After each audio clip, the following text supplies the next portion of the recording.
Okay.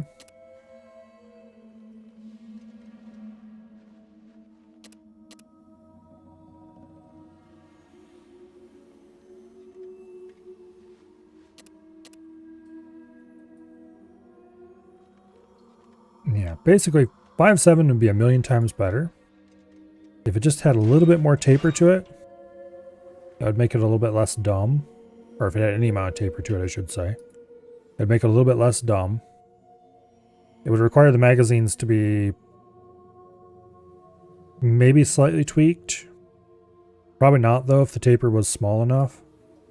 And if it was... At last! With the death of the Beast Lord leader and the discovery of the Beast Lord's control of the Deathclaw. Alright.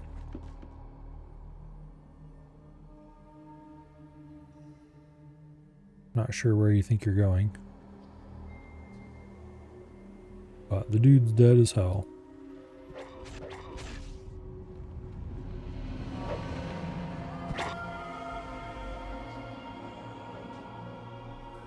Oh.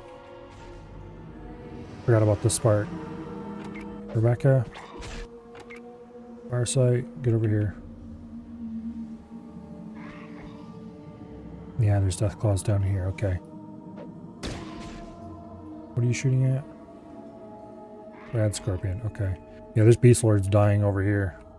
Because the Deathclaws got out.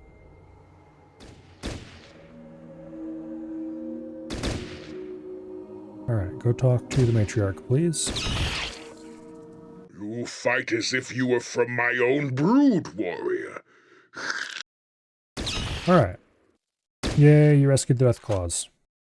Now there are Deathclaws wandering around doing terrible things to the remaining Beast Lords. However, I would like to do some more looting. Okay, we're at 176. Do I have any 1 pound items?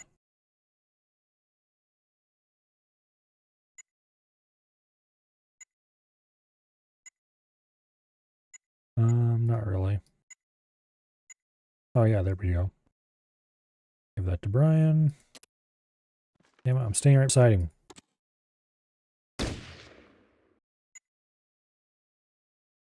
Okay, Brian. You're mostly empty on inventory. Go forth. And collect loots.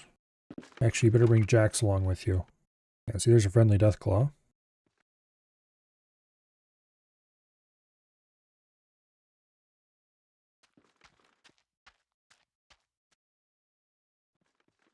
We'll bring Brian the loot sack along. There's a guy up there. Let's go deal with him first. I say Brian the loot sack as if he's not good for anything else, but he's got an actually pretty decent gun.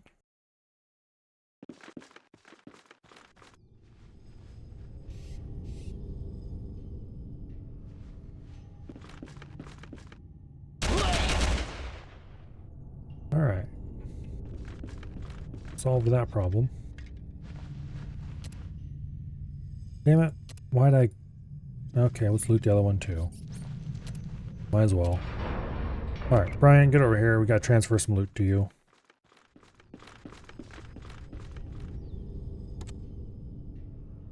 Okay, we need to get rid of 44 pounds.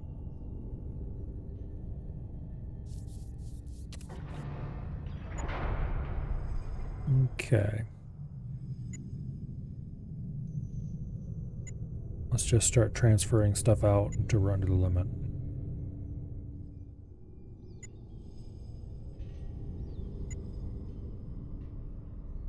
That should get us 1 pound under.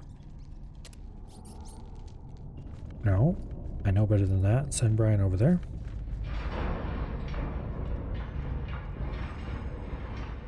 Bunch of junk.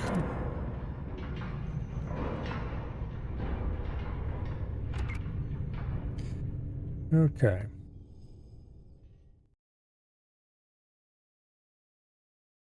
We have this prison down here, and there's another prison over here we need to investigate as well.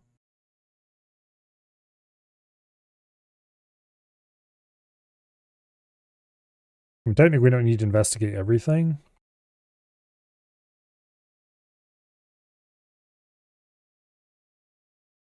Go ahead and let the death claws all out. That can only lead to good things. Namely, dead beast lords.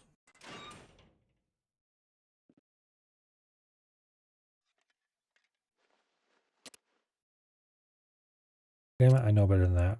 Brian. Jack's overfilled his inventory again. Get down here. Yeah, 22 TCM is an interesting cartridge. Because at the end of the day, it's basically just 5.7, but good.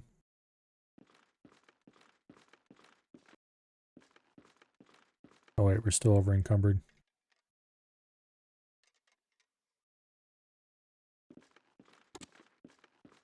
By how much? 11 pounds? What did you pick up?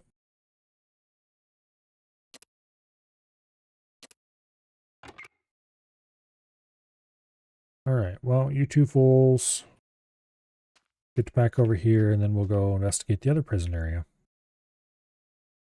There's probably at least a few more beast lords in this general area.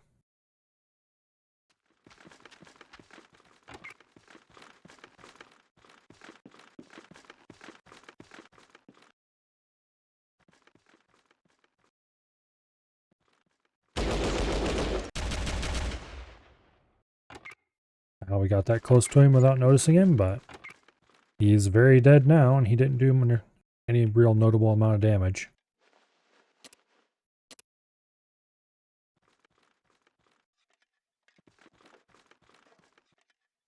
Okay. Actually, some pretty good stuff in there.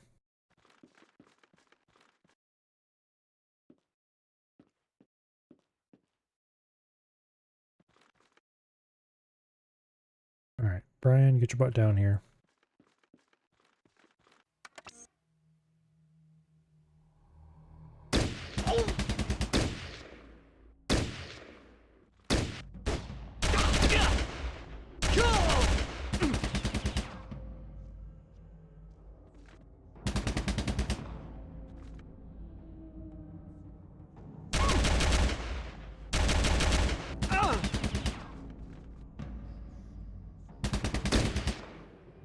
Okay, you two can have a little shooting competition for a bit here.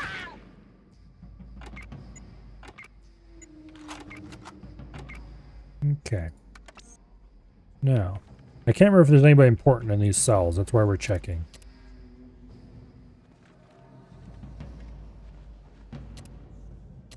And you're encumbered. Okay. I'll have to bring someone else over to carry loot.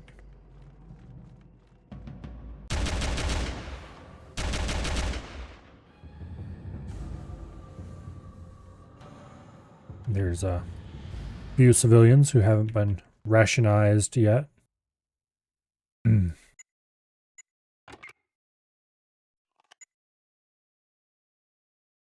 This is definitely the AF faction because they eat people.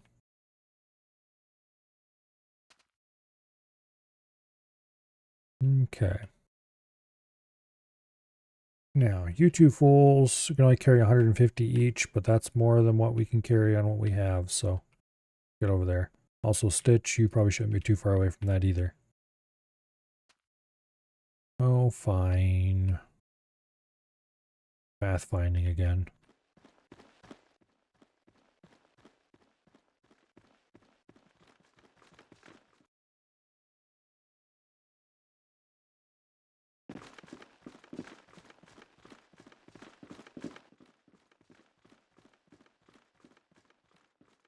Did I search that pot?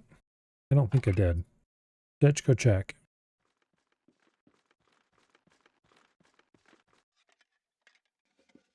Well, either I already searched it or it was empty before. Both are possible.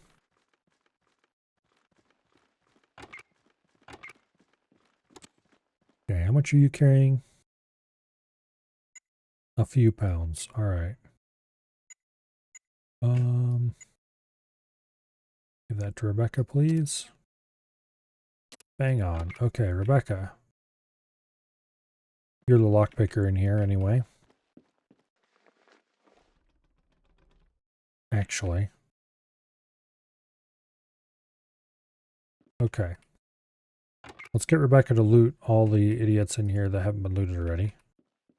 I think it might be all of them. And then we will...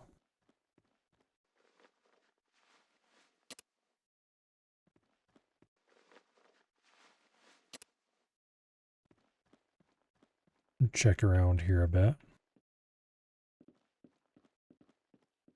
Nope.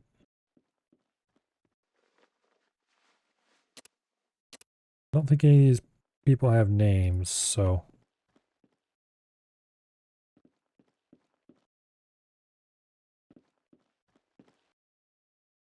Okay. First things first, Jax. You have a key in your inventory. Pass it to Rebecca, please. Rebecca, go see if the key works on the doors, and if not, lockpick them.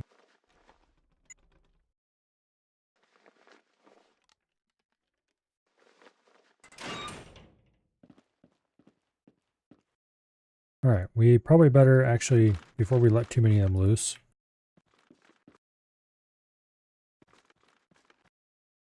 we better go make sure there's nobody waiting around here.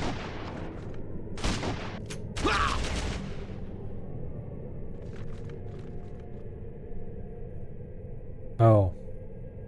I was like, what in the world happened in here? Deathclaw happened. That's what happened in there. Okay, then this area we cleared previously. Alright.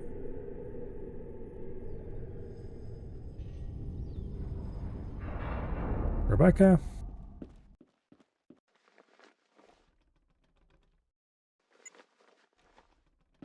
Damn it. Stop. There we go.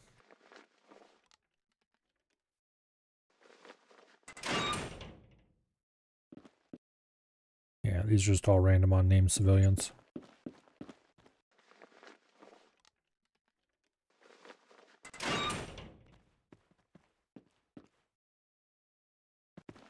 Yeah, we better open this door as well. I've already opened the doors for you. Not sure what you died of, but whatever it was.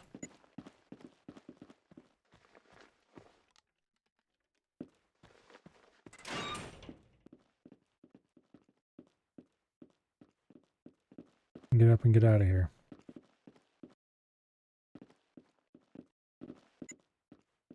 You have, I give you about, oh, well, depends on how fast you run.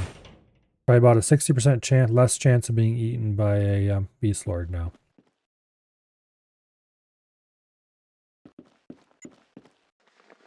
So, congratulations.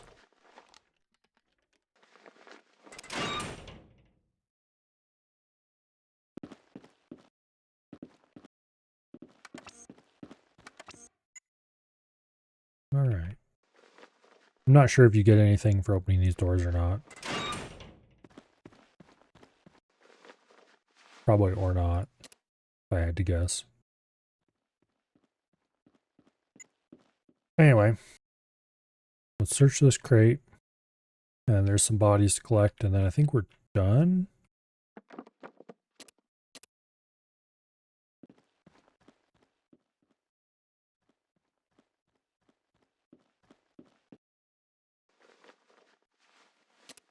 We haven't covered the entire map or anything.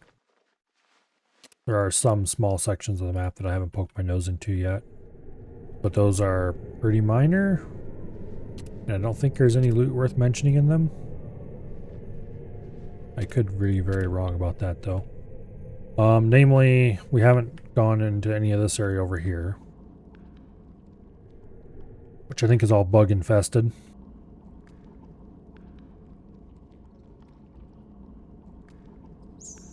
Yeah, I don't think there's much over there.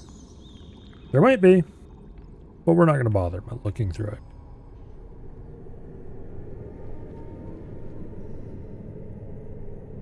Okay.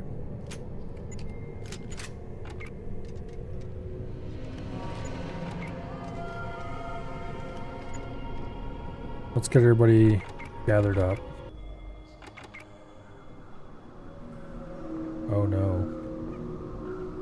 Where is the exit zone? Because it doesn't seem like it's there.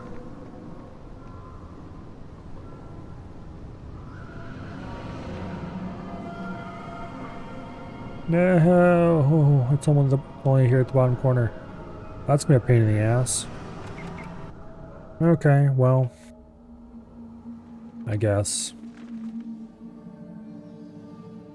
it's a solvable problem.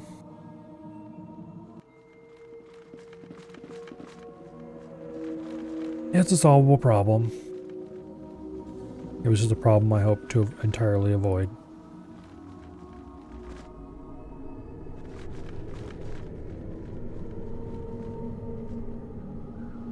I'm pretty sure we killed all the guys back here.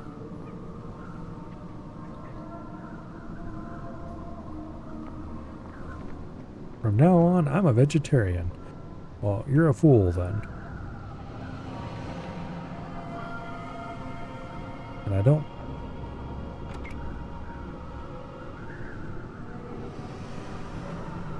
Nope. A little bit of random ass ammo on him. Let's try just heading to the edge of the map and see if that lets us out. Nope. Alright, we're gonna have to go make a new designated loot person and move the loot to the actual exit grid. Dang it.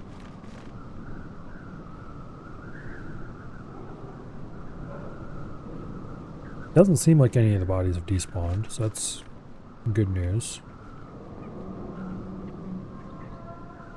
Alright. Well then.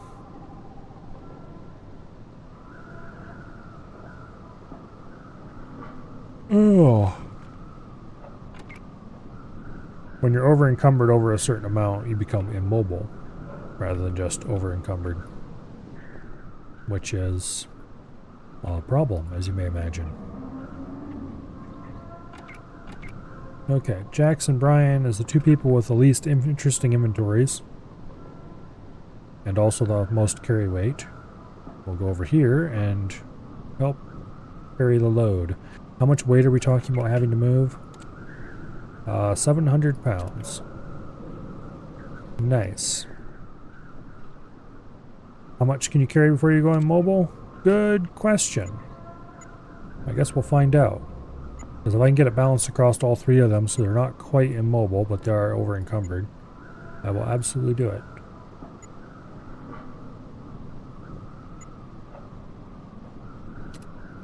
Let's start moving messages. We'll start moving heavy things over until we see the message that Jax is immobile.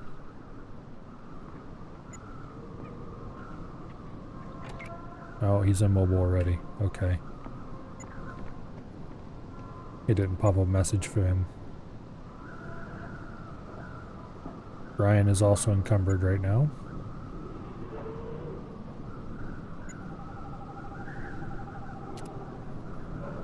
Okay, you can go only a few pounds over. Brian is immobile. Alright.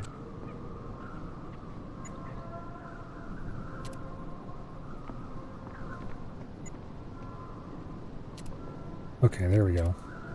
These two fools are encumbered. This is going to make the trip much longer than it should be, but make sure they're actually moving. Okay. Rebecca, you are the designated loot person. Bar site. You have no loot worth mentioning. Okay. Stitch. You have no loot worth mentioning. Alright, and our two over encumbered idiots are progressing. Yeah, it's going to take several trips. It'll probably go a lot faster if we take their armor off.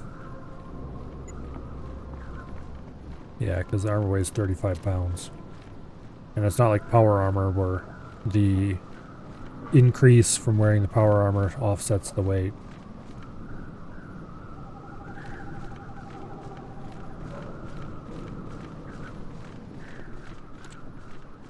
Okay. Give your armor to Farsight. Yeah, Farsight, stand a little closer, please. Okay, give your armor to Farsight. Give your crap to Rebecca.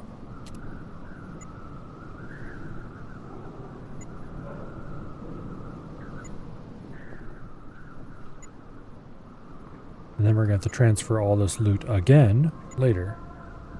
Thankfully, there's an easy way to do that.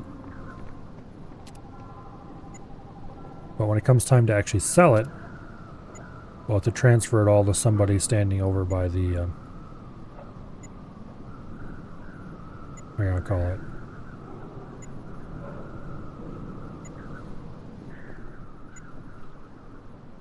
Yeah, I wonder if the scouter is small enough. The scouter might be small enough that we could do shenanigans involving driving through the halls. That would be hilarious. Okay, Jax. Give your armor to Farsight. Give your loot to Rebecca.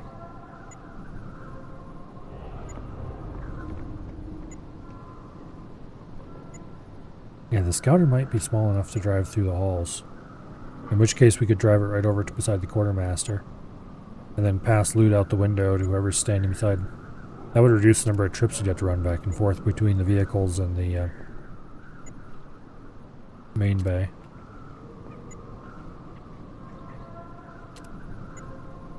Well, it'd be funny if nothing else.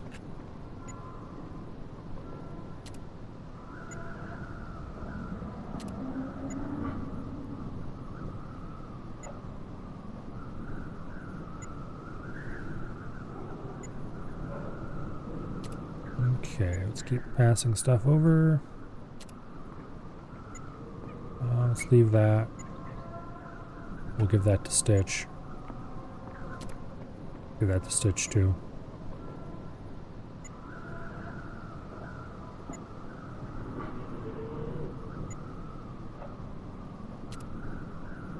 Okay.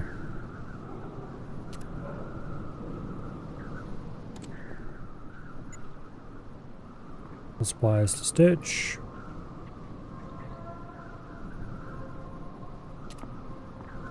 And off we go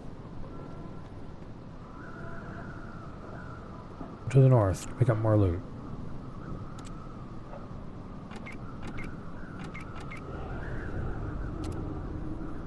We didn't ditch their ammo, so they still are weapons. They're still carrying some weight. But it's not too bad.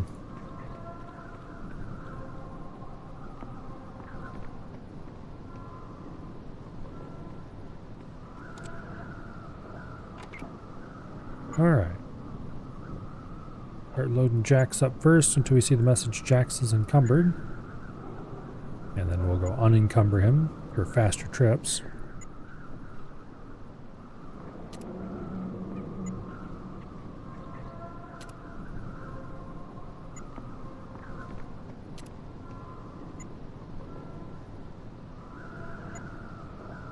Got so much crap here.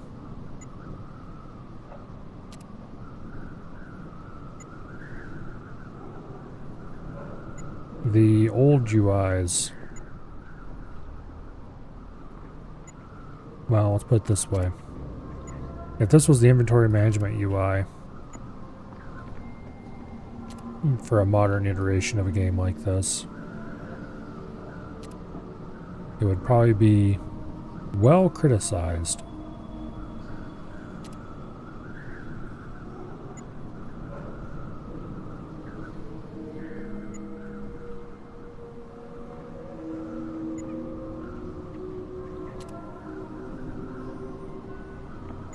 Okay. Oh, there we go. Jack's encumbered. Okay, we can't give it. Alright, let's just pass those spears back over. Alright, one more trip and we should have everything.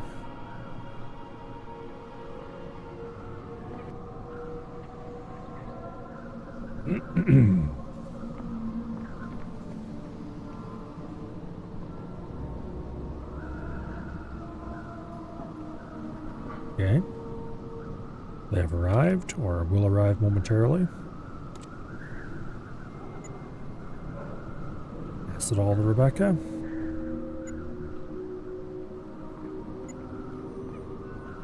The tediousness of this shall not be understated.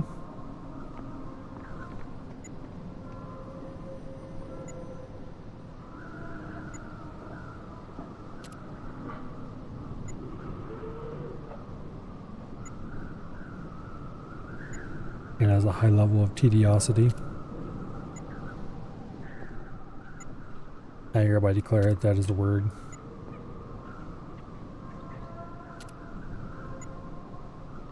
And for anyone who doubts that it is actually a word, well, you're wrong. It is.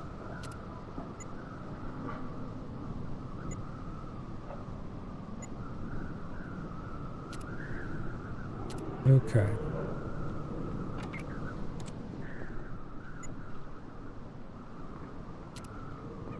And Brian's load was much more sensible. It was just 2 giant stacks of guns. Not sure how he carried them all, but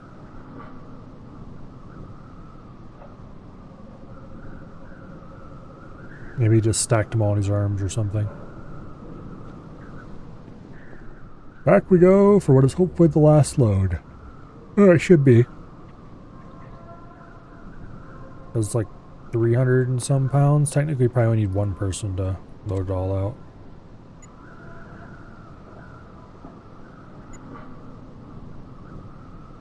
Let's see, what are the obvious heaviest looking stacks?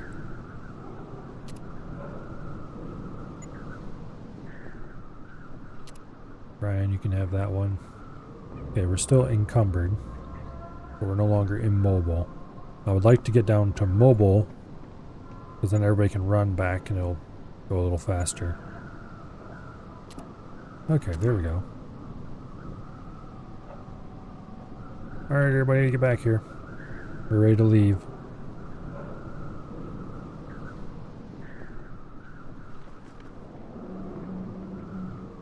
We're going to load all the loot in the Humvee for the trip back.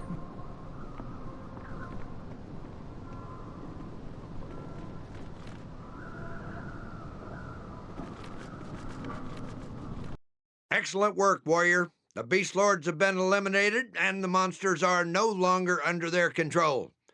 News of our victory has already reached the surrounding towns.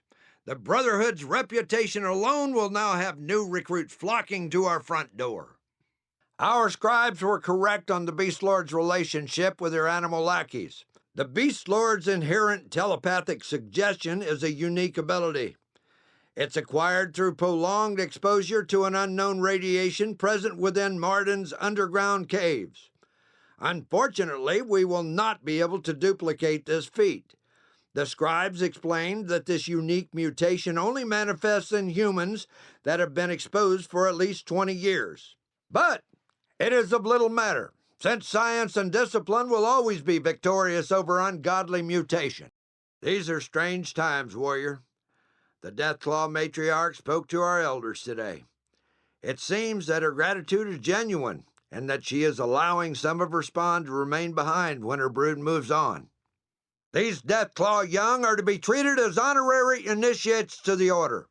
Plans are already underway to create a special unit to help assimilate these unusual recruits into our ranks. Personally, I have my misgivings towards these dangerous creatures. I do not believe they should be allowed to fight beside our paladins. However, the elders insist on this. Between you and me, brother, sometimes I wonder if the old elders were right. Dismissed. Alright. Off we go. Although not very far.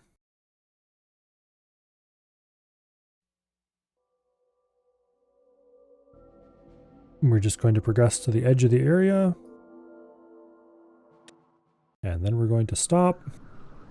And everybody who can move is going to get into the Humvee.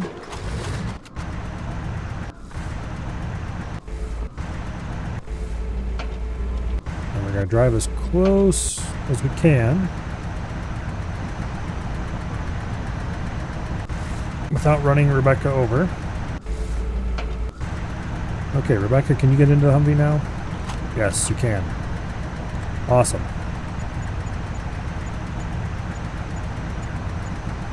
And then here we have an actual useful inventory where we can just right-click things to transfer them back and forth. Which is amazing.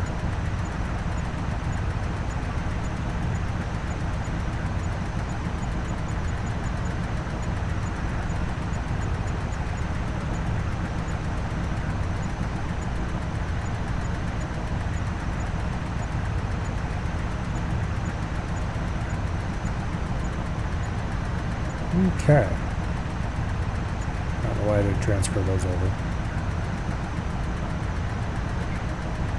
Now, this stuff goes to Brian and Jax for them to put back on.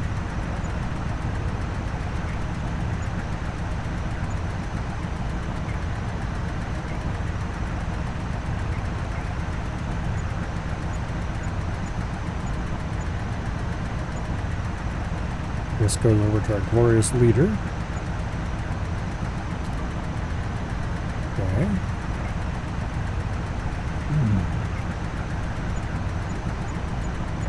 And then we go ahead and lighten his load. And our inventory management is done.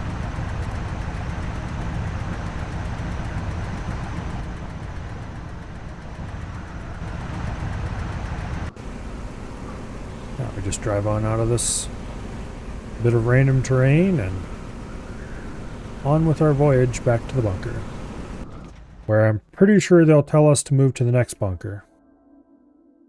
But anyway. And now we click no a million times more.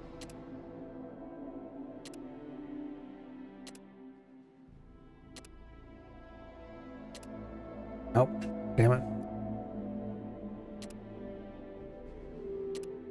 I accidentally clicked over here instead of on the button.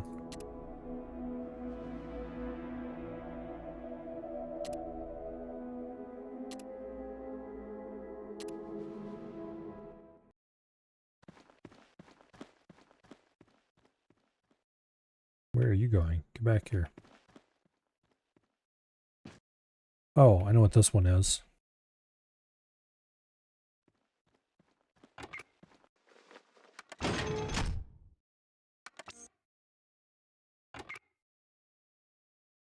This one contains minor possible spoilers, I guess.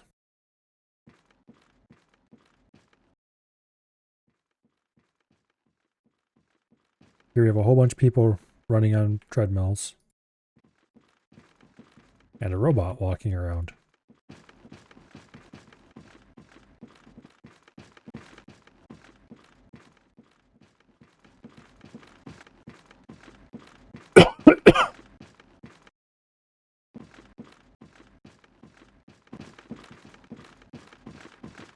This is a sort of, kind of, Matrix reference thingy, I guess, according to what I've heard.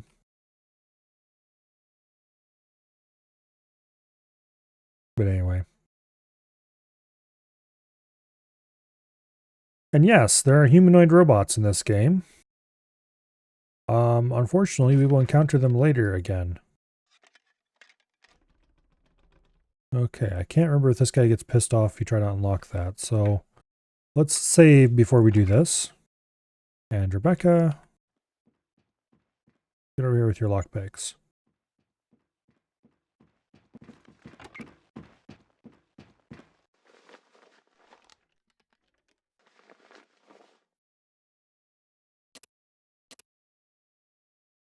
Okay. Didn't seem to. That was 200 small energy cells in there. There's another 200. That's going to be very handy for if I ever use small energy cells for anything.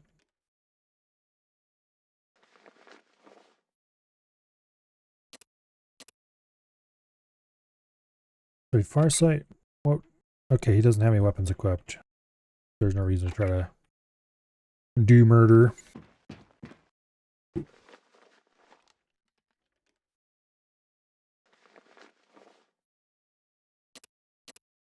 I don't think he has anything on him that would be worth taking. I guess we could try using thieving on him just to see what he has.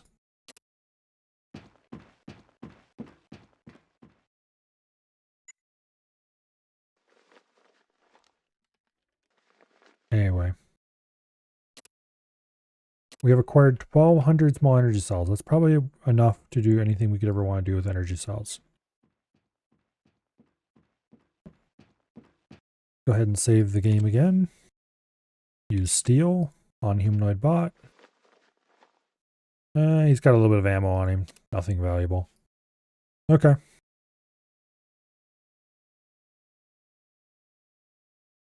I think that's all there is to this area. It's just kind of a stupid little Matrix reference, and boom. Bunch of energy cells. Hope you have a lockpicker. Get out of here. It does mean we blundered onto another random event tile by accident, though. Copper tops, it's called.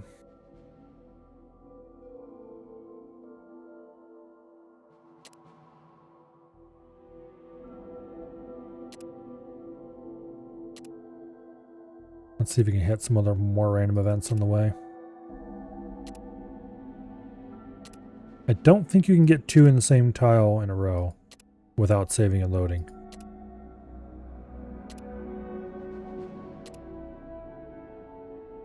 But there's another random event tile right over here that's almost halfway along our way. So we'll travel to there, and then we'll travel from there to there. Hopefully catch another event in that tile as we go by. I'm pretty sure it's this tile. Could be this one, but I don't think so.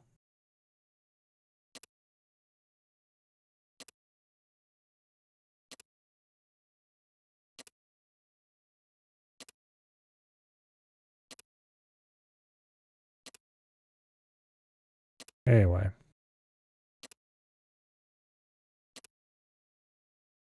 So you can't have random events that are too close to each other. Which is why I try to always get them in corners where possible. In this case, we just got lucky and got it in a corner. But if I know that a tile's a random event tile, we always try to get it in the corner so that we can have a chance to get 4 in that tile. I don't think you can get 5 in a tile. It would certainly be a bit rare. Maybe if you spaced them all perfectly, there'd be a little bit of viable terrain in the middle.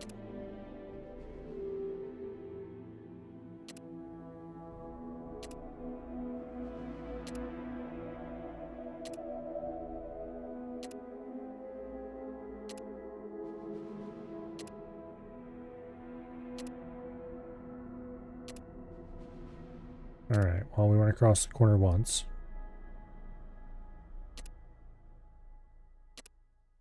Might be this one. If you don't get a random event in that tile, we'll turn around and go over this one once. Okay.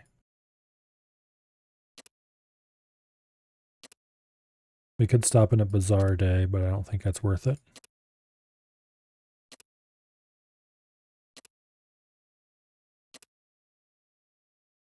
So some of the random events, there's at least one that has, if you can defeat the enemies in it or otherwise get rid of them, or not enemies, but you defeat the people in it, then you can get a pair of Vindicator miniguns very, very early in the game, which is, well, ridiculous.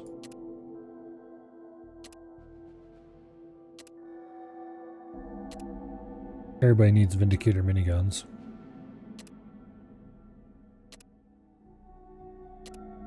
Although obviously you need somebody with very high strength, and you're going to run through a lot of 7.62 using them. I think this game has 2 miniguns. There's the one that uses 5.56, and then there's one that uses 7.62.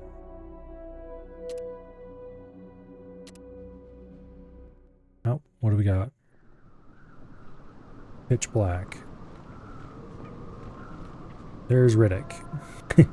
Who I believe is another reference to a... Not sure what the movie's called, actually. Pitch Black or something like that.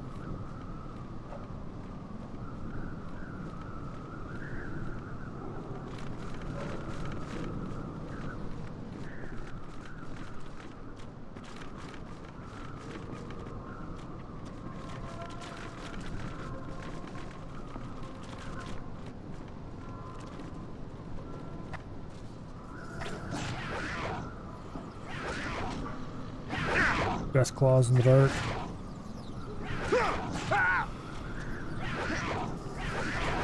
Alright.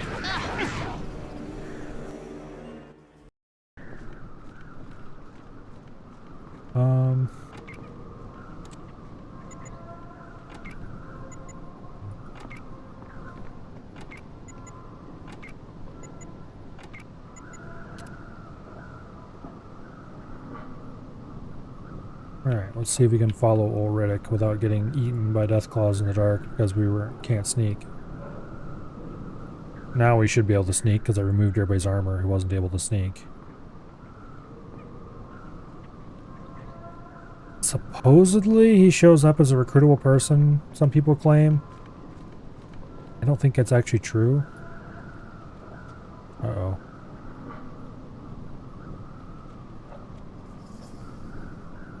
Run! Nope. Okay.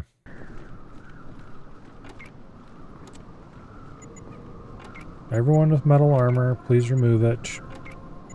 Actually, just everyone remove your armor in general. Okay. Sneak. Crouch. Let's go.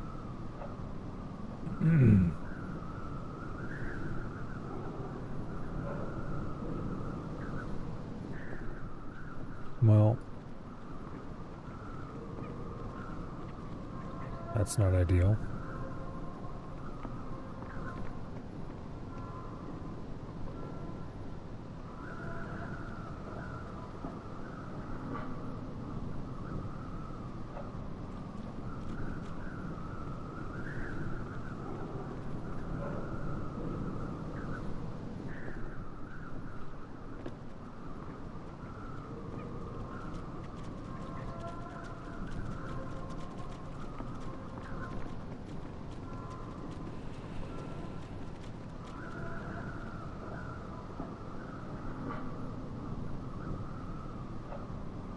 Because if you get detected, he gets killed.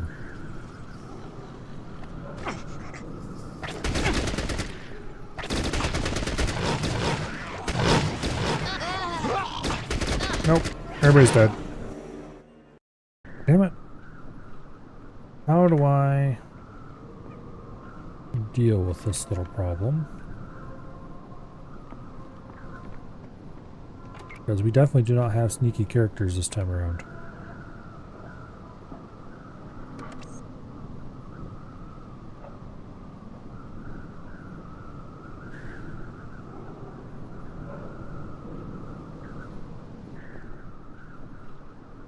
Well, we can try this. I don't remember this being particularly hard to get through.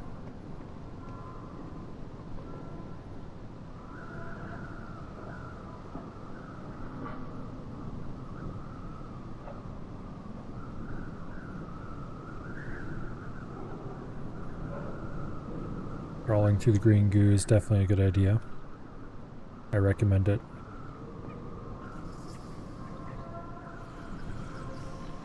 Uh-oh. Yeah. Nope. Doomed, I say.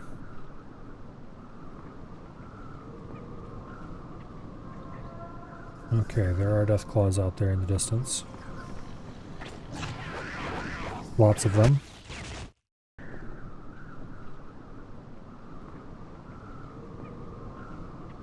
How in the hell do I make this?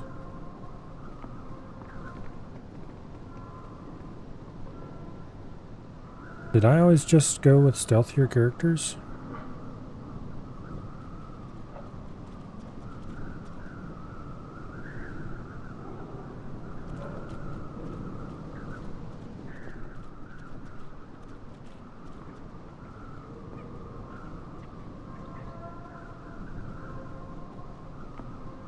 don't think so. The last couple times the death claws have come from this side. Over there. Let's see if we go up this way a little bit. We can be slightly sneakier.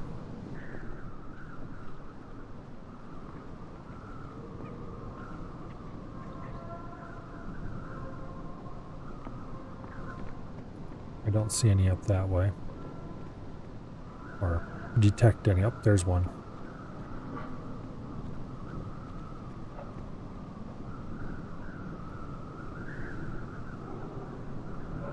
Here. Actually. There.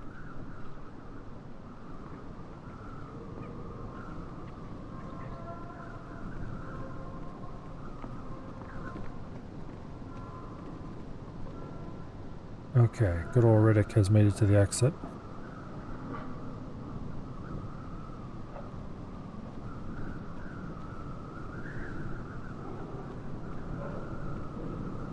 And it looks like we will be able to too. Nope. Run! Ah, damn it. Actually, wait. Ooh. I wonder.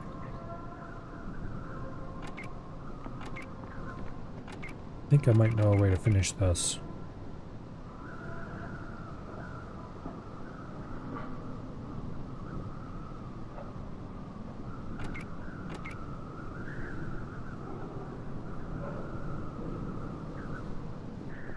Okay, wait till Riddick is on the exit grid. He is. Everyone stand up. Run! Do not stop for anything.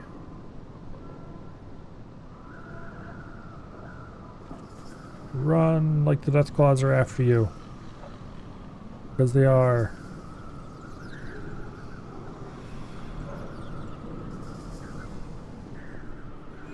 Run! Run! Okay, we made it out. Ah, pitch black.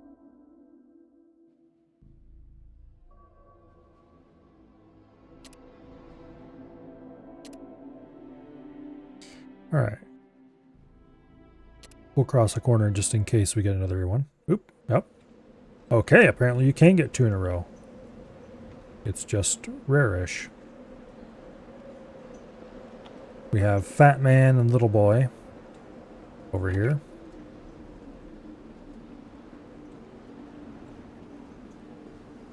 And abandoned basketball course.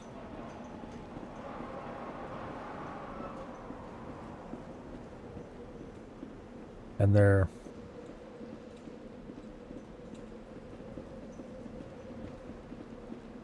more than a little weird.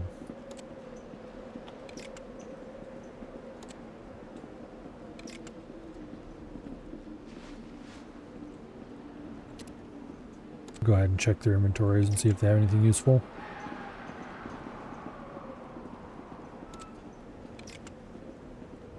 As long as you don't actually take anything, it's not a crime. An afterburner? Okay, well, that's not worth getting involved in anything. Fire site, do they have any guns? Nope. Okay. This reminds me, though, it is a good opportunity to re-equip everyone's armor.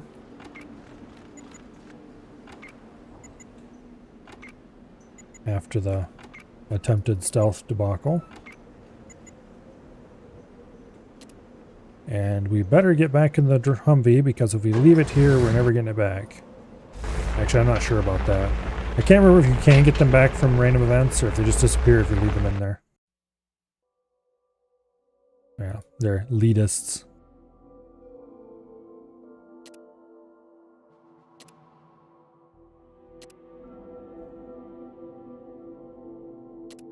See if we can get another random event in that tile while we're here.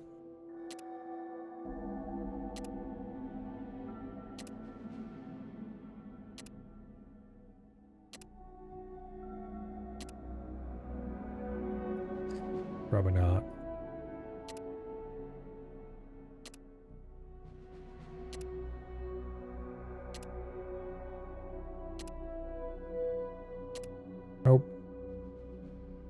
try one more time, then we'll go to bunker beta.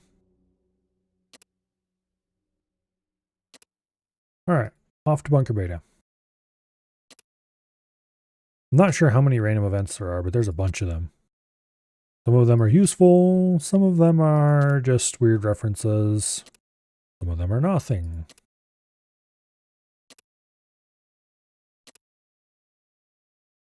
Like elitists. That's probably one of the most useless ones, from what I remember. I guess it maybe qualifies as weird reference. But it's not like Pitch Black, which is a fairly obvious reference to a movie. Or Bizarre Day, which is a fairly obvious reference to an MMO. What am I gonna call it?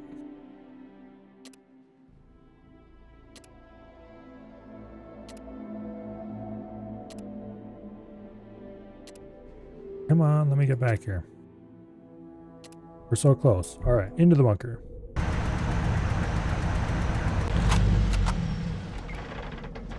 Let's go talk to the General. General Barnacle Knee. And ask him how things are going with him lately. And he will tell us we need to go to the next bunker. Or something like that. Hello, General Barnacle Knee. Again, we are victorious, but we cannot rest on our laurels. The time has come again to shift our operations to the new bunker. Take your squad and rendezvous with us there. All right. Let's quick check with the quartermaster and make sure he hasn't got anything new. I doubt he will, because, if I remember correctly, they don't when it's time to go to a new bunker. And then we pack up and go to the next bunker without bothering to do any of our merchandising or anything like that. We'll just sell the crap to the new quartermaster. Oh, actually, got a power armor mark, or not a power armor mark 2. I wish. He's got a metal armor mark 2, which I will, of course, take. Is there anything else in here that looks interesting? Not really. There's some M16s and some 5.56 ammo. That's nice, I suppose. Alright. Let's get out of here. I'm going to answer for myself one of the important questions I had, though. Saving first, though. And that is, can I drive this buggy? I can.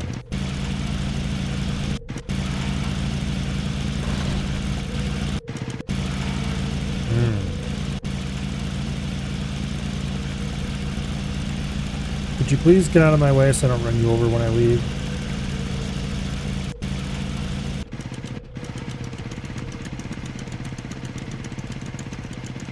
Okay.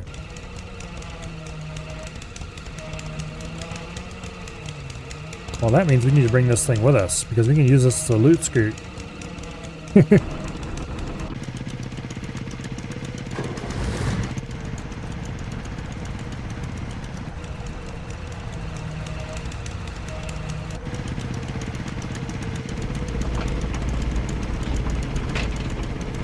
The Brotherhood's ranks have grown, and with their swollen numbers, they find themselves coming closer to the ultimate goal.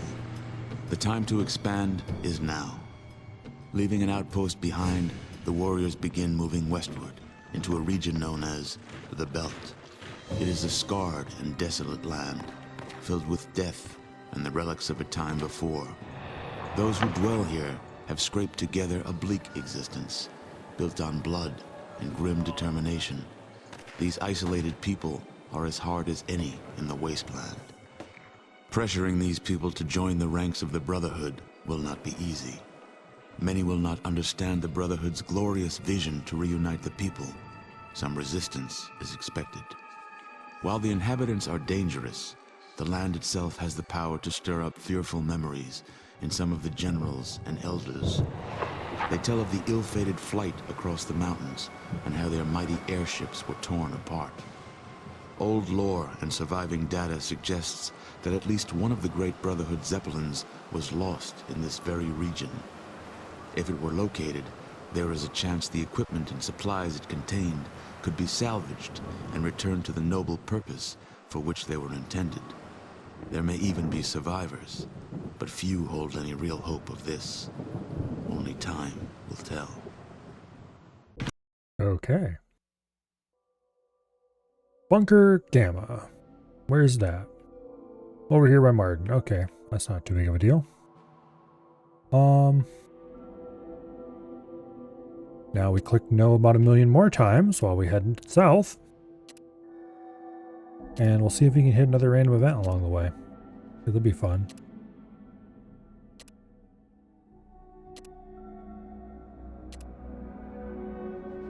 We're not going to bother trying to hit one here, though.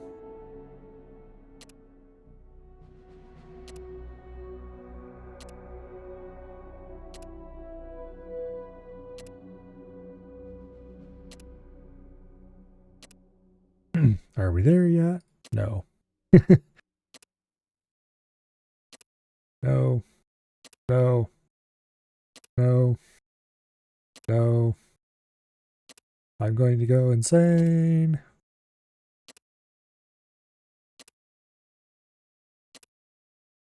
If I could figure out how to make a window properly respect VSync, then I would be able to fix this problem without too much effort. I'm kind of surprised that nobody's come up with some kind of patch for it.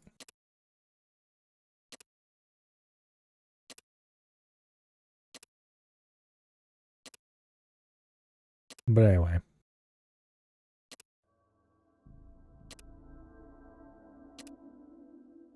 Oh well.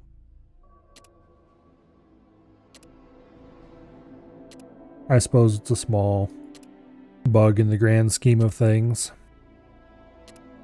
And it's still the best Fallout game ever made.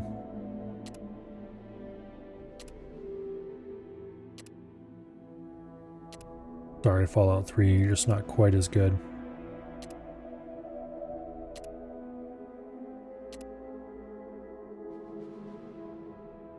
And Fallout 1 and 2 are just a little bit too old for my liking. Alright, what do we got here? Hermit?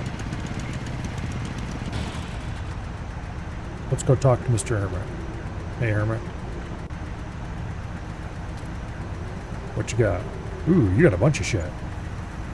Got a Calico M950, some metal armor, some books, and none of this stuff is too useful. Okay. See ya.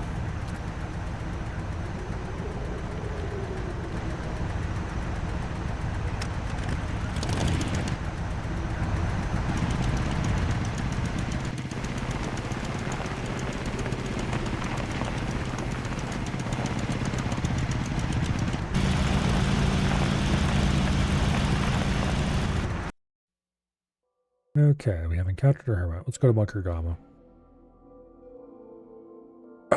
I wish to encounter no one. No one. You understand? I do not want encounters. None. Not even one. Especially not beast lords. They have nothing I want. Or giant rats. Have you even seen giant rats? Anyway, welcome to Bunker Gamma.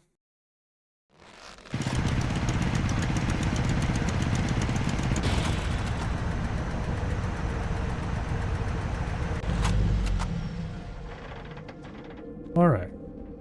There's the matriarch. Over here is the... Here's the recruit guy, or is it here? Probably over here, actually. There's where we talk to the General Barnacle Knee, infirmary. Okay. Yeah, I wonder if I can wiggle the Humvee through to get over here. It's probably much easier to do with the buggy, though. Alright, let's go explore the place a little bit and talk to people, and then we'll level up, and then we'll worry about our loot. Hey, matriarch. Your elders are wise, warrior. They accept my brood as recruits. My children wish to show their thanks. It is strange time, no? My young fighting with you and the rest of the soft, hairless ones. Treat them well, and don't feed them flesh after midnight. Farewell. And you have nothing to barter with me. Okay. I'm not even sure why you have a barter option. Quartermaster, do you have anything cool that I might want to buy? Welcome, soldier. I am Arugula. Say it with me. Arugula. Good. I'm the quartermaster in charge of this bunker. You know how the drill works by now, so stop wasting my time. You need gear? Then cut the chatter and tell me what you need. So this is the quartermaster that can gamble with you. So if you have somebody with high gamble skill, this is where it pays off. Because you can gamble for every single thing in his inventory and then turn around and sell it back to him and repeat. I don't think you even need high gamble skill. Because what you do is,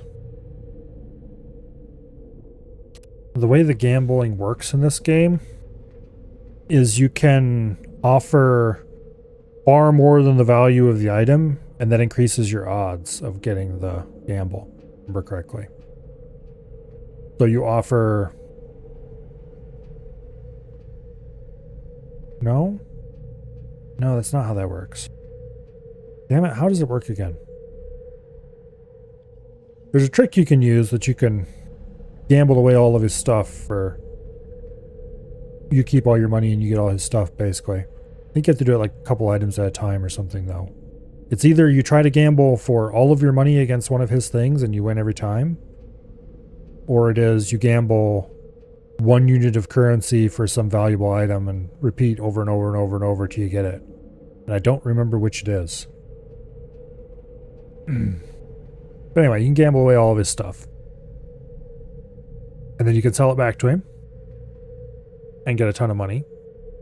And do it again and again and again and again and again till you're bored and want to quit. And then you have all the money you ever need. And all the stuff you ever need. In this case, I actually want to barter.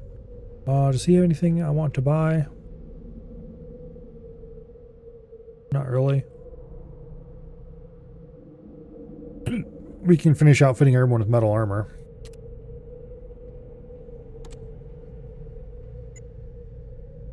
Speaking of which, Rebecca and Farsight are the only people who are still using leather armor. Alright, we'll worry about that later. Now for recruits. Oh, who are you? My greetings, hero of Oh, Brotherhood. you people. I am Shari, captain of the new initiate class. Thank you for saving. Well met, hero. My name is Initiate Tiduk of Brahman Wood. I understand if you do not remember me, for I was one of many tribals. Yeah. Anyway, do you have anything to sell me? Nope. Okay. Moving on. Let's go talk to the recruit master. Do you have anybody cool I might want? Yes, you do. Okay. We have hurt and pain. We have a bunch of ghouls. Let's see. Who did we have? Okay, we had Keith. We had Babs. We had Billy Bob. Everyone above this line is new. So the recruit pool has almost doubled. So we've got a Deathclaw. Small, fast, and agile even by Deathclaw standards, Shav is so stealthy that he sometimes sneaks even without meaning to. The first and last thing most enemies know about him is that his breath is terrible. Okay. Shriek, a young Deathclaw with high ideals. Shriek's ideal is to kill as many non-Deathclaw beings as brutal a way as possible. In the normal run of things, Shriek would have ended up at the wrong end of some malign town's shotguns, but now he's working for the Brotherhood. Creeper. Let's see, what are his stats? Small guns, unarmed, sneak. No, not interested. Riddick? Aha, he does show up here. Criminal on the run from all sorts of people and authorities, but exactly who he refuses to mention. While he's happy to fight other humans, he prefers to try out his exceptional night vision on the lethal critters of the wasteland. Okay, he's got heavy-handed, night person, bonus hand-to-hand damage, night vision, silent running, survivalist, silent death, and adrenaline rush. 148 unarmed skill and 88 melee weapons. 127 sneak.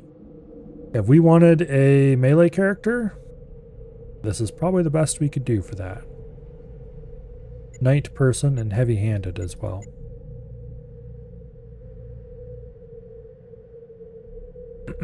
You rarely cause a good critical, but you always do more melee damage. Okay.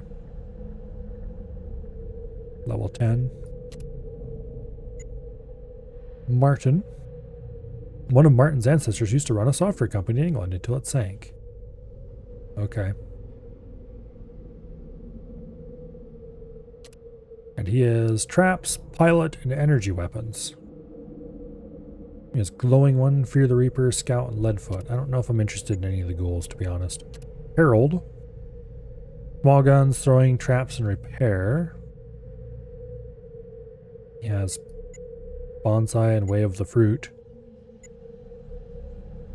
I don't remember exactly how Bonsai works, but periodically you get a fruit just in your inventory. Dylan only has one eye, but it's a good one. Okay, he's got 159 small guns, he's got some science and some repair. Also sharpshooter and better criticals. These are good perks. But he's a ghoul, so I don't know. Malice. Big guns, energy weapons, melee weapons. Okay. Perks aren't anything to write home about, though. Hurt. Used to be a dentist in a raider camp. We sure earned her nickname through the agony she inflicted on our unfortunate patients.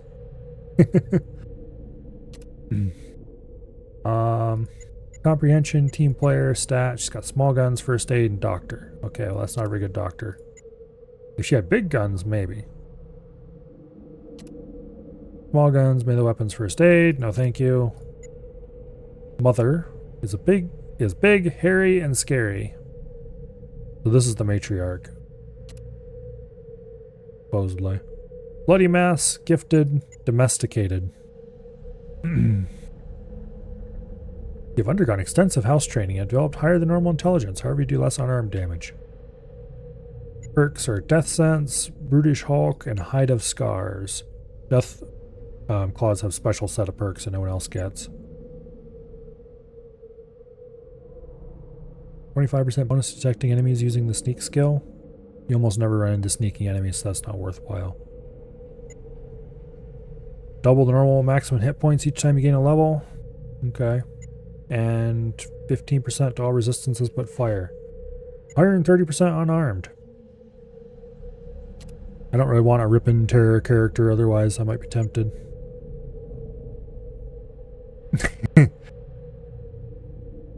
I'm not going to try to figure out how this is supposed to be pronounced. And they even make a little joke about it here. Finesse, Rabid. Crippled limbs have less effect on you and you receive bonus action points whenever you kill an opponent. But chemicals, including stim packs, have no effect. That seems problematic. Unarmed, throwing, sneak. Okay, well. Boomer has small guns, throwing, and traps. I do need a trap specialist, but big guns, energy weapons, and throwing. Tempting.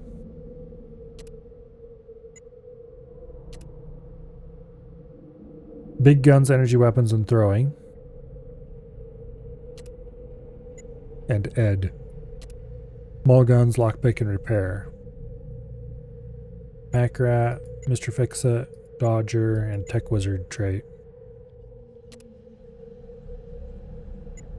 Alright. Well, we kind of need an explosives expert.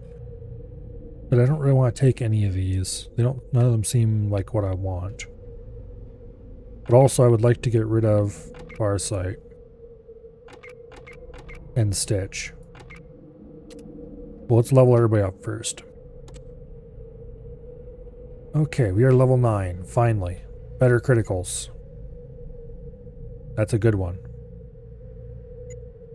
But I'm probably not going to take it on most of my guys. Let's see, what else do we have? Sharpshooter. +2 bonus perception for purpose of determining range modifiers. Scout. Pyromaniac. That's not that useful. Mutate. We can change a trait to something else. Print more criticals, which is great. We're going to want to take that in our snipers for sure.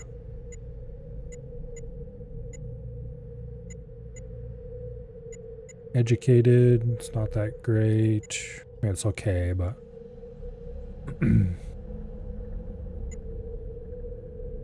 we unlocked a whole bunch of stuff here, so that's pretty cool.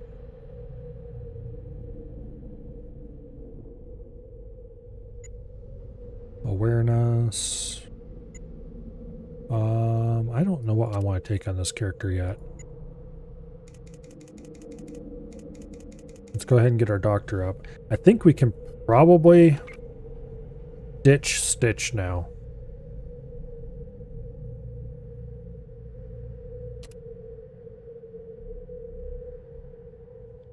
Yeah.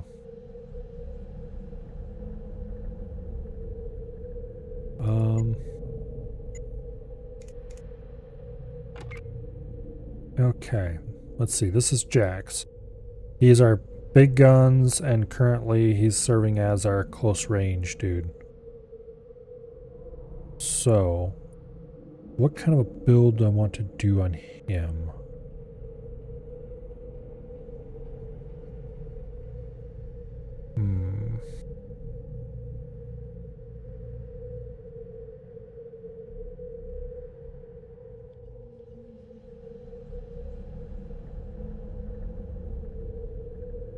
I don't know if any of these things are particularly good on a big gunner.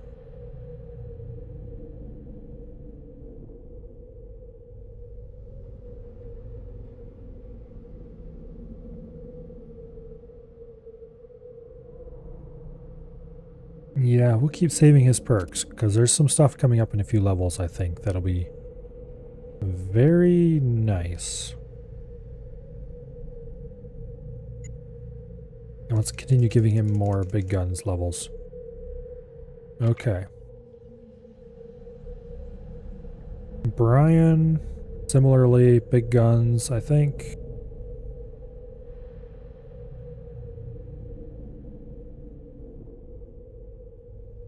Let's see, what's your intelligence? 5?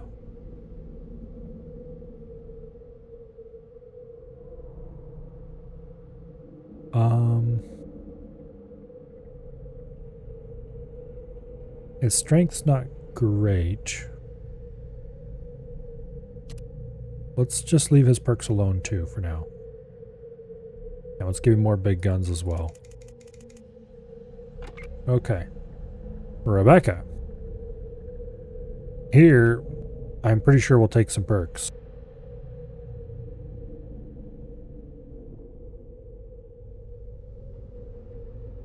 Because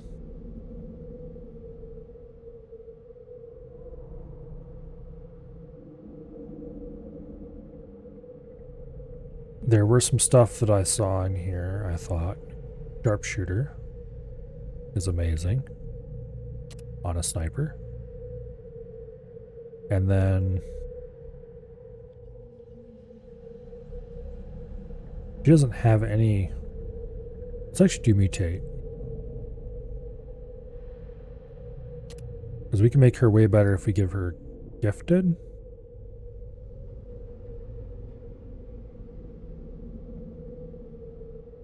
Yeah. Look at that. Beautiful. There's no trait to lose.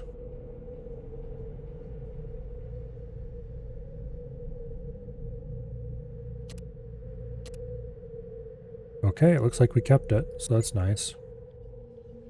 All right.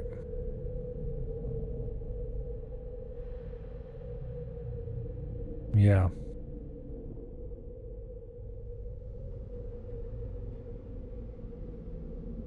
Lockpick remains over 100%. Small guns.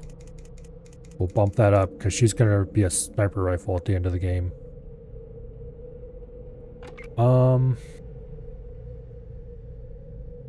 Farsight. Let's give you the same exact build if we can. And that mutate will make you pretty nice.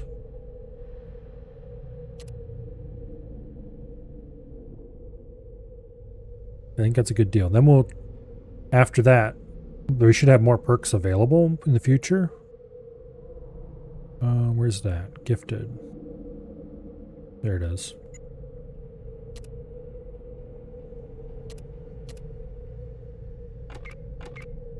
Okay. So going forward, we can now start focusing on things like more criticals, better criticals.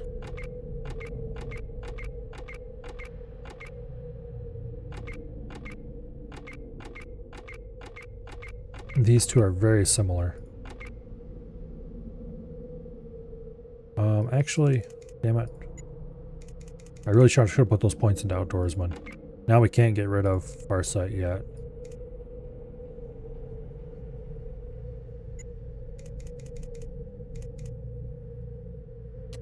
Okay. Well, that's everyone's levels up for now.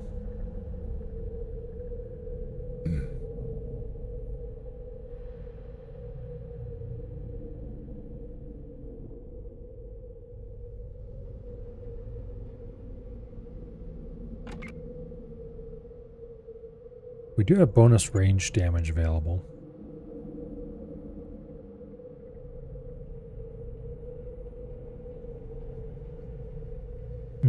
I'd rather have bonus rate of fire, and I don't think that's for a couple levels yet.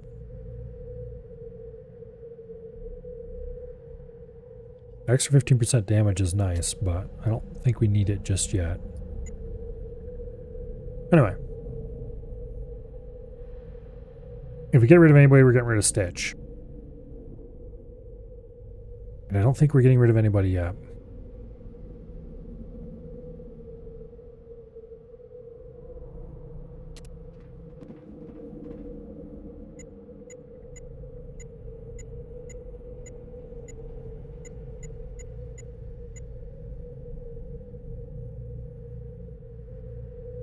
Like old Dylan here, I think he would...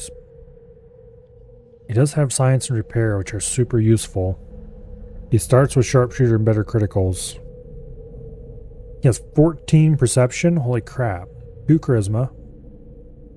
Ooh. Maybe we should take this guy and make him our other sniper instead of Farsight. Because Farsight... I mean, we're going to get rid of our sniper anyway. And we do need a repair person eventually. And then Stitch can hang on for a while longer. I mean, his science and repair skills are trash. Screw it. We'll take Dylan. He's got gifted. He's got glowing one. Let's look around first, make sure we're not missing anybody better.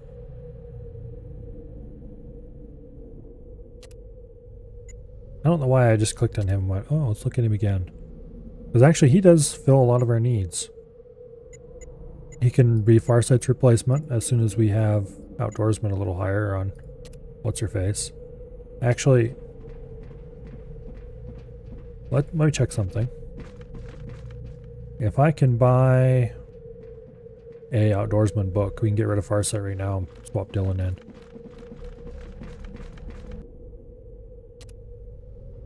I don't suppose you have any books. No? Alright. Rip.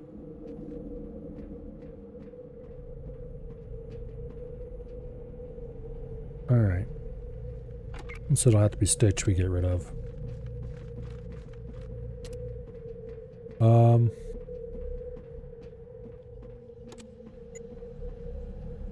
Let's transfer all our gear over to our new team medic, aka our glorious leader.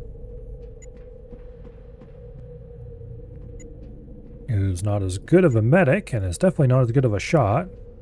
At least not until we get our first heavy weapons, at which point that's going to turn around completely.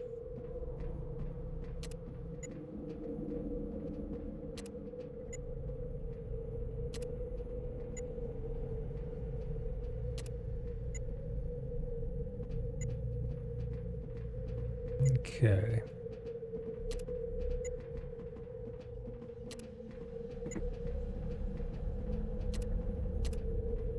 Alright. Stitch, you can retire. Boom.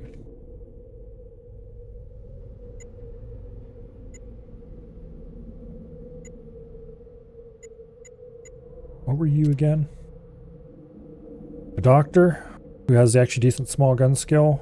No.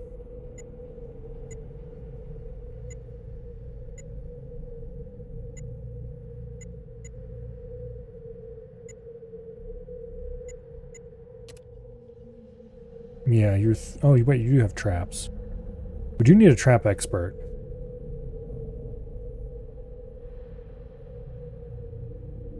Wasn't I training somebody to be a trap expert?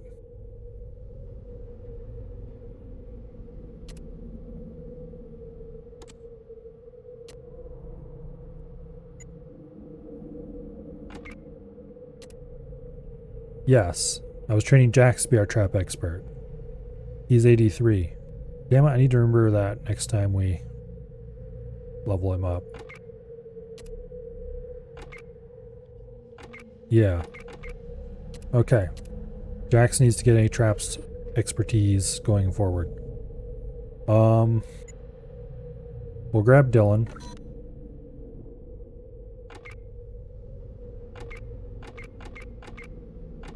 We'll run 3 snipers and 3 gunners for now. But Firesight's gotta go next.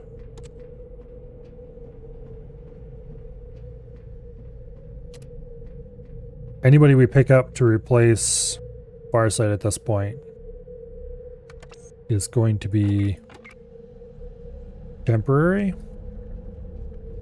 because... okay, Dylan, get in the Humvee. Because the character I want to take for the end game is not available yet. There's the ghoul armor.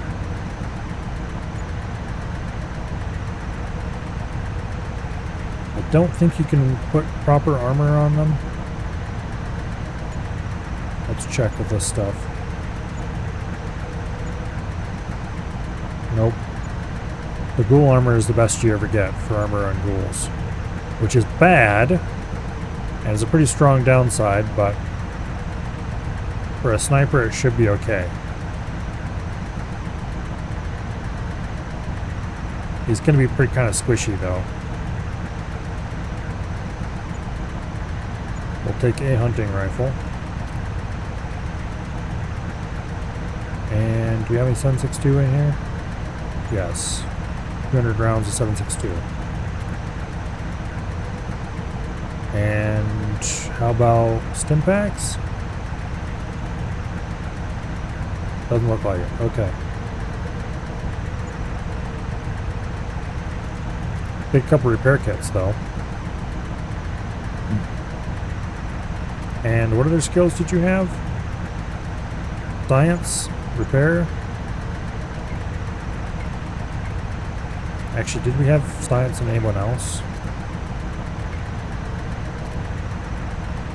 No. Surprisingly not. Are there any science books in here? Yes, we'll keep them for now.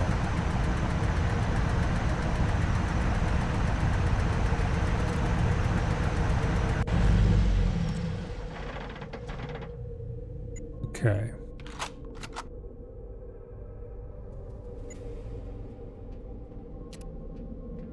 Oh, that's right. You have glowing one.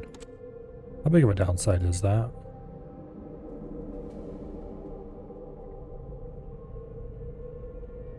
I don't actually know. And this game is really bad about showing radiation.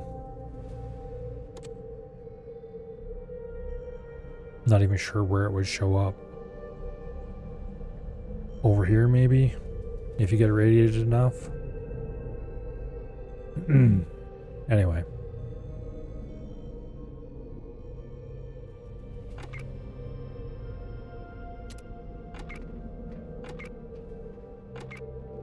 Don't remember how to reorder.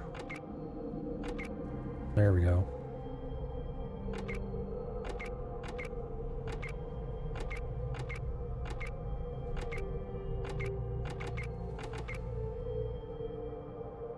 Oh, what did I do to reorder this?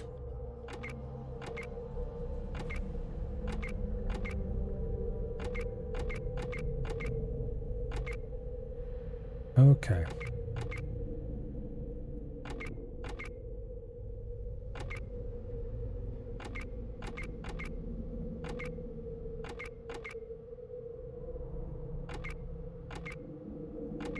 Parasite, I want you at the end of the, or not at the end of the list. I want Dylan at the end of the list. And then I want, not you, I want Rebecca.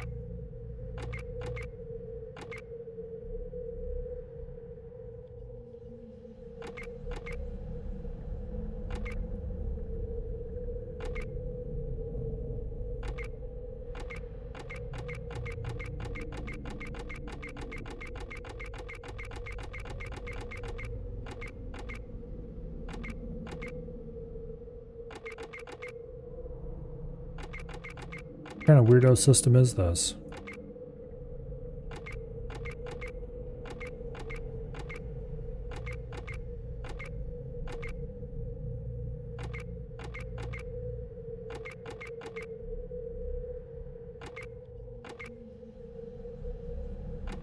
Okay. Now the list order is completely screwed up. And I have no idea how it got that way. Okay, Google, help me out here for a second.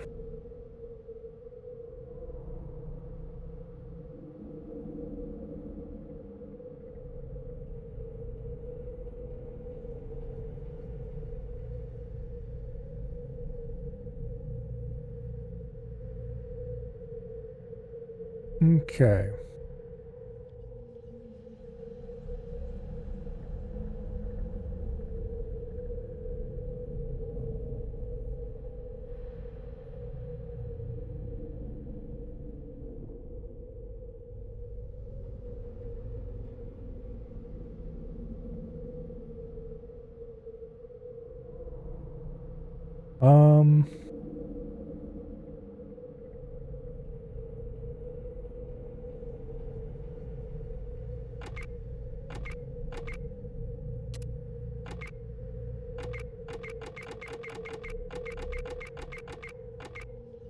There seems to be some demented system that rotates groups of characters around, depending on who you right-click. Okay, let's put Rebecca and Dylan close to each other, and if we right-click on this one, it rotates the whole list. Okay.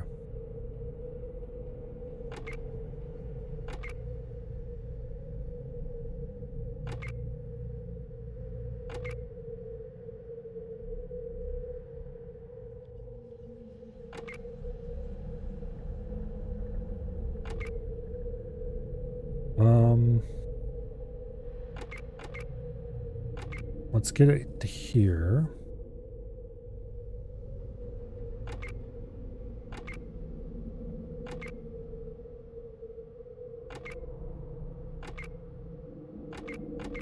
How do I want to do this?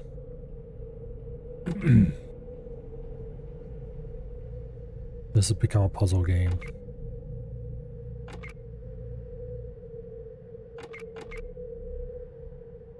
Okay, actually what I want to do Let's rotate the whole group.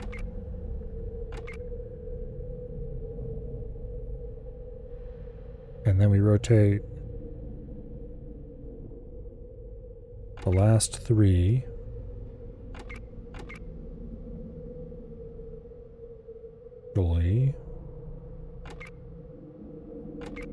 We rotate the...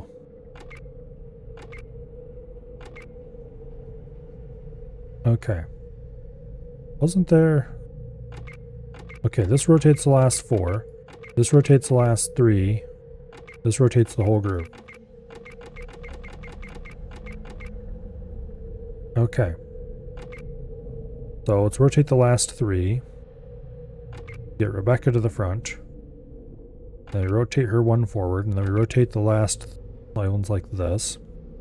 Then Rebecca and Dylan are side by side. And then we rotate the whole group. So we have Dylan, Rebecca. And then we rotate the last 3. Move them forward. And then we rotate the whole group. And we have Dylan, Rebecca, Farsight, Brian, Jax. Which is more or less exactly what I want. Alright. I'm pretty sure that's not how that's supposed to work. But I remember it being not too hard to rearrange characters previously. Clearly something was going weird there. Alright. Now, to sell things...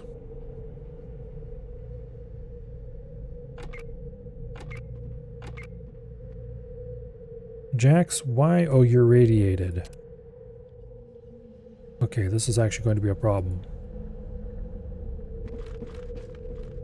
We have to make sure no one stands too close to Dylan.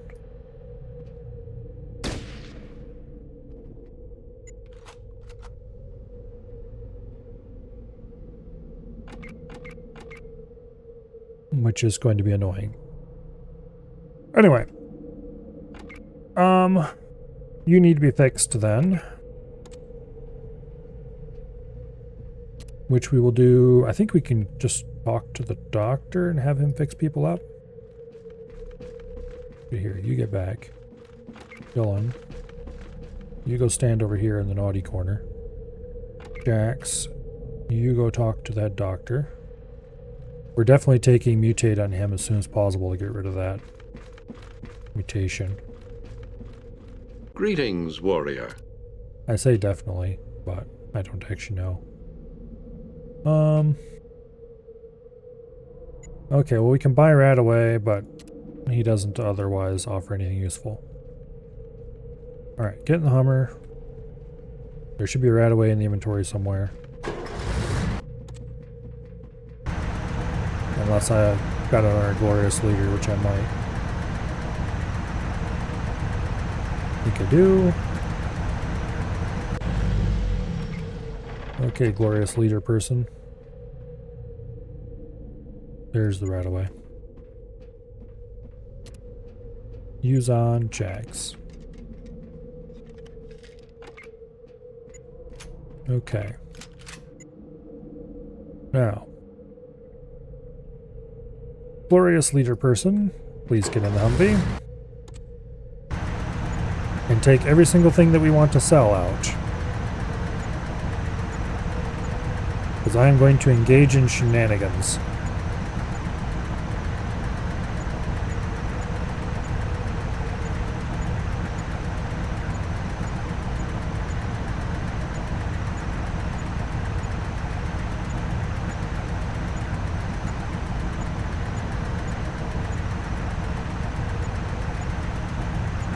Keeping some of the guns for now. We're selling most of the ammo.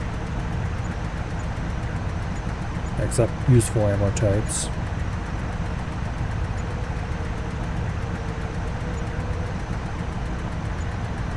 Means all the 9mm. We're keeping the shotguns. I'm gonna sell the Needler and the ammo for the Needler.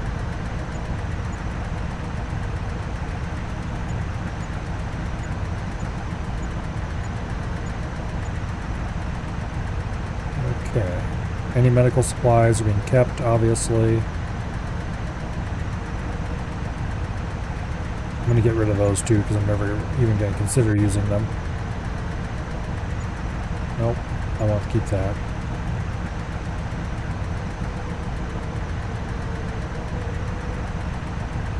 Get rid of that.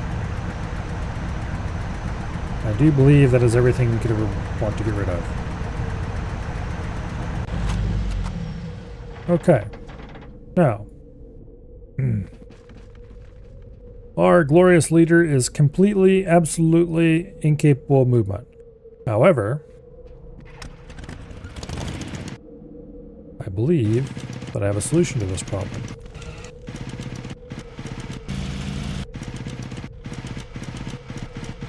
And this is going to be the jankiest solution I have ever encountered. What we're going to do is we're going to pull that vehicle up close. And you get into the buggy. And the buggy's narrow enough to fit 2 doors. I can't believe I had never previously thought of this.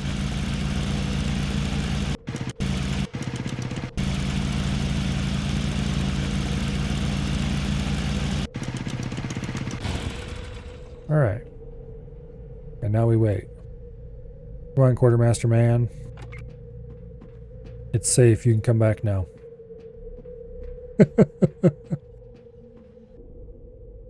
This is so much faster than the alternative. Because the alternative solution for getting more stuff than you can carry, in this case over 1,000 pounds of stuff, is to... I'm going to keep that Ruger just in case it's better than the... is to haul it over one inventory full at a time and sell it, which is far more tedious than what we're doing right now. This is brilliant. I wish I'd thought of it a long time ago.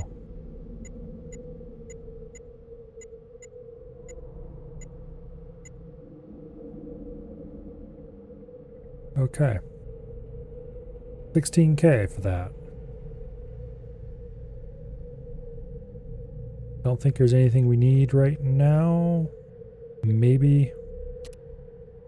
Okay. Into the buggy.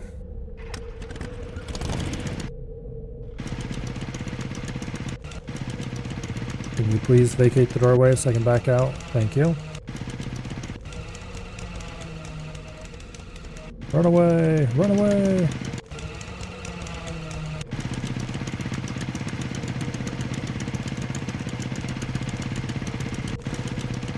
We want to be careful not to run anybody over, because that would be bad.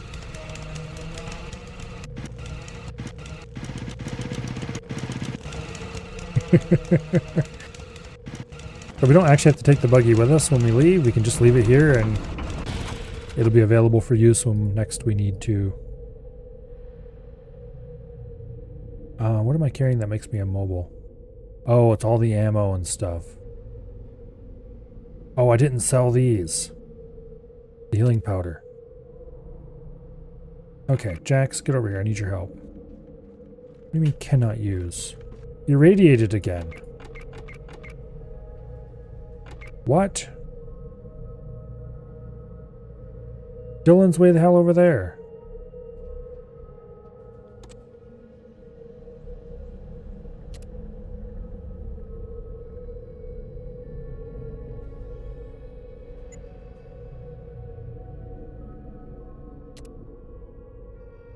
How? No, no, no, don't. Come over here. Stay over there. How far away does he have to be to not affect the rest of the group?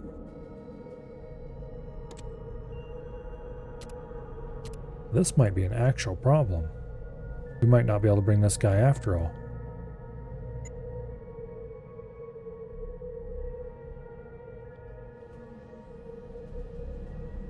Yeah, this is a terrible trait. We're going to have to take... Oh. We might have to ditch poor Dylan.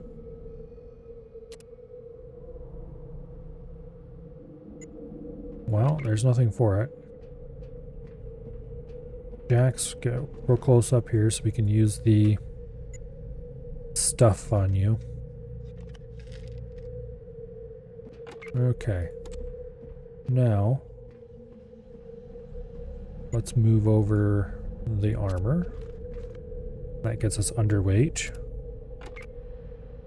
Go back over here and join the group.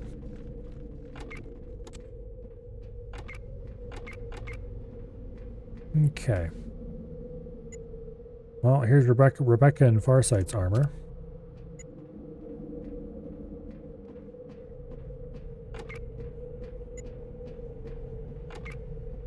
Upgrade them to the better stuff. And then we'll have our glorious leader go over here to the medical bay.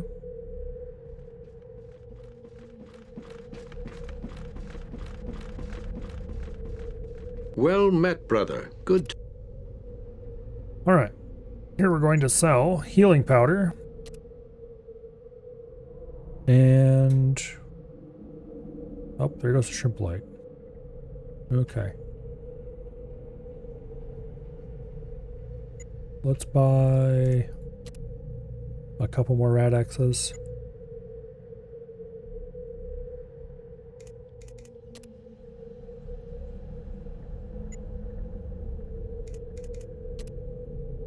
Okay. So, like 40... boom, dead on. Alright.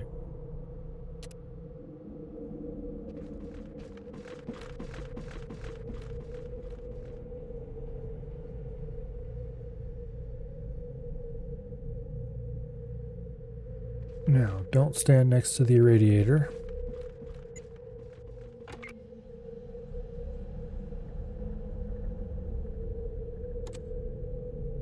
What is your radiation resistance? 14%?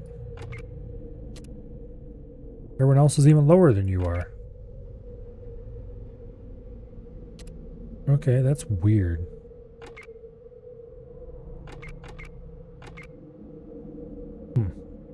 Well, we're definitely going to have to take Gifted on him for his next perk.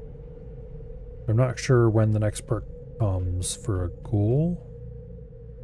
I much prefer Modern Fallout's approach of what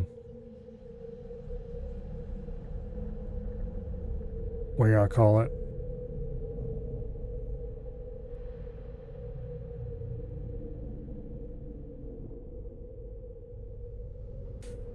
Ah.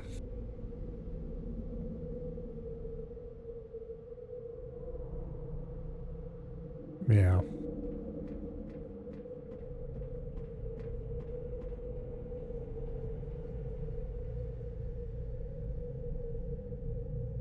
I don't know. Anyway.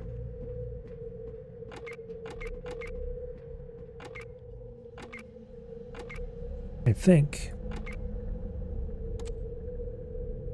aside from a few things on our main character we need to get rid of, that would be good for next time.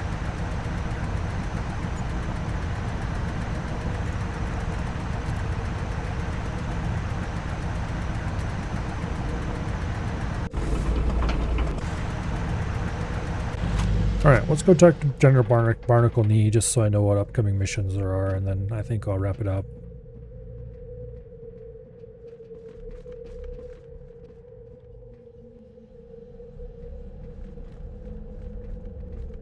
We're definitely going to have to be careful about killing close to other squad members, though. Come in, warrior. Please be seated. My name is General Decker, and I'll be briefing you for this specific mission. New At general. 0900 yesterday, while on patrol, Fang Squad encountered a large contingent of this is heavily good armed mission. super mutants in the region known as St. Louis. They fought bravely against this overwhelming force and managed to radio in a distress call right before they were annihilated. 8 battle-hardened squads led by General Barnacle rushed to the scene and are now in pitched combat with the super mutants. While we were able to push them back initially, our losses have been staggering. As a result, we need to pull our forces out of there immediately. This battle is lost. General Barnaky has requested to have your squad rendezvous with his mobile command center and execute the evacuation of our wounded brothers. I've read your file, and I fully agree with General Barnaky's faith in you and your squad. From your lessons, you should recall that super mutants are genetically engineered soldiers that are strong, tough to kill, and can easily carry weapons that most people would mount on assault vehicles.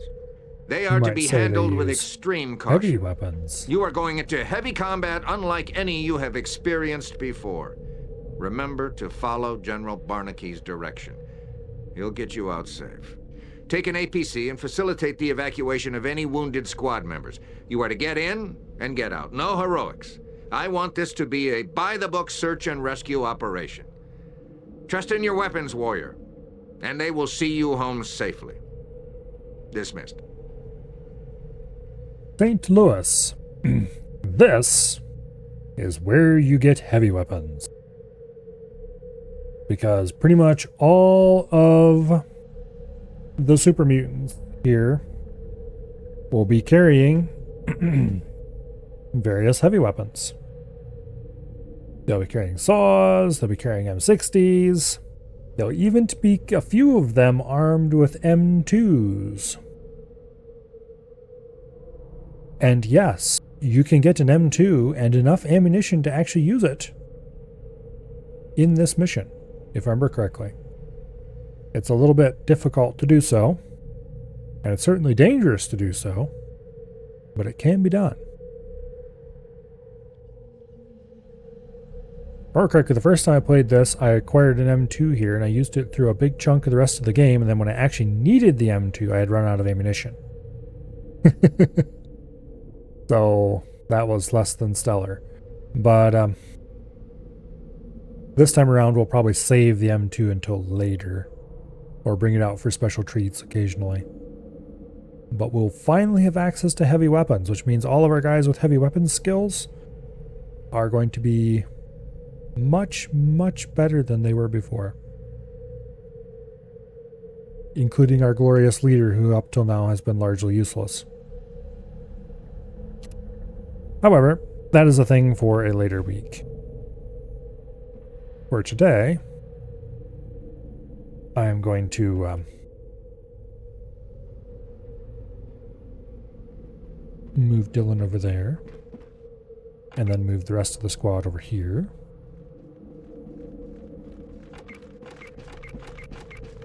Everyone seems to be in good shape for now. Let's save the game. Let's see, this is stream 5.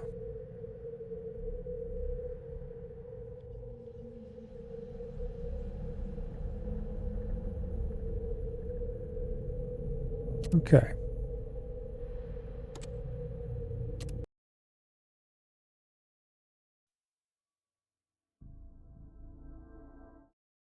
All right.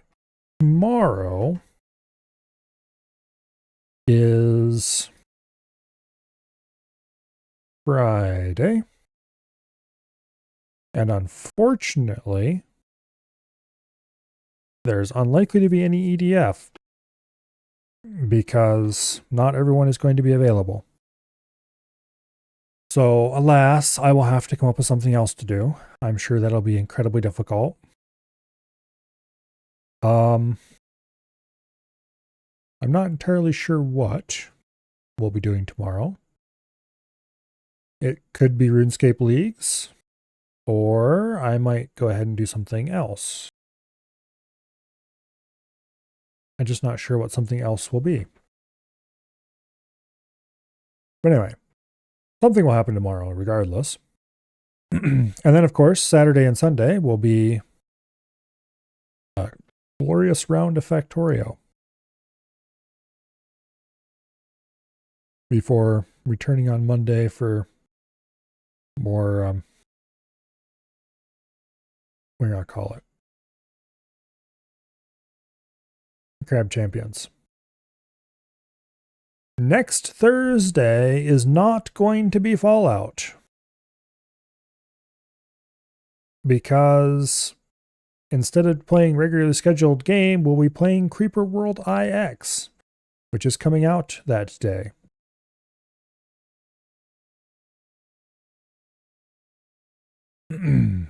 So,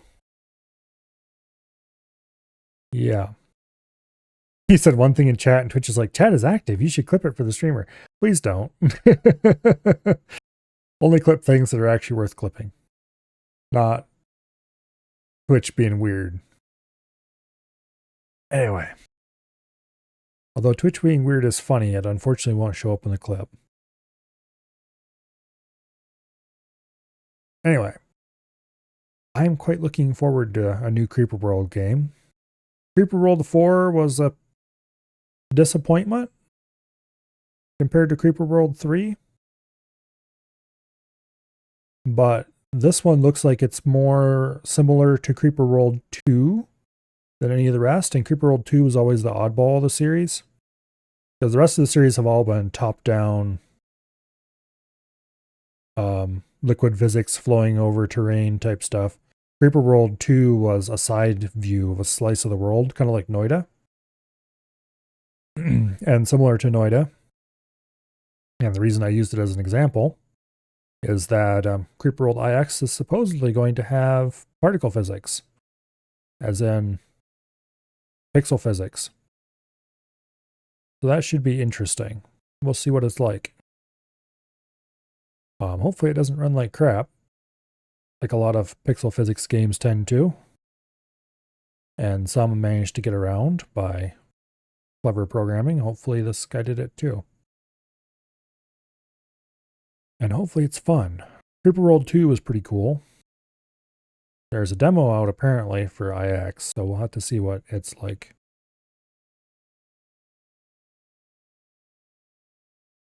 Anyway, or IXE, I guess it is, or whatever. I'm not sure why it's called that. It seems like a weird thing to call it, but I'm not going to complain. It's more Creeper World. But that's not for a whole week yet. For tonight, let's see. Is there anyone doing anything? Nope.